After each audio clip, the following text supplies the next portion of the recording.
Winika ni Propeta Muhammad sallallahu alaihi wasallam, "Idza sa'altumullaha fas'alul firdaus fa innaha wasatul jannah wa a'laha wa fawqaha 'arsyur rahman wa minha tafjiru anharul jannah." Sinabi ni Propeta Muhammad sallallahu alaihi wasallam, kung kayo ay hihiling sa Panginoong Allah subhanahu wa ta'ala, hilingin nyo sa Kanya ang Jannatul Firdaus, sapagkat ito ang kalagitnaan at pinakamataas ng mga paraiso. At sa ibabaw nito ay ang trono ng Panginoong Allah subhanahu wa ta'ala, at mula rito ay umaagos ang mga ilog ng paraiso ng Allah.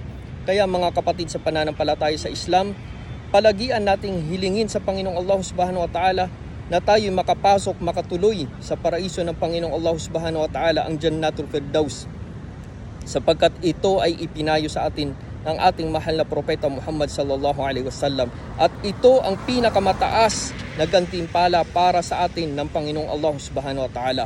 Huwag nating kakalimutan, oras-oras at tuwing sala, araw-araw ay hilingin natin sa Panginoong Allah subhanahu wa ta'ala na makapasok tayo sa Jannatul Firdaus.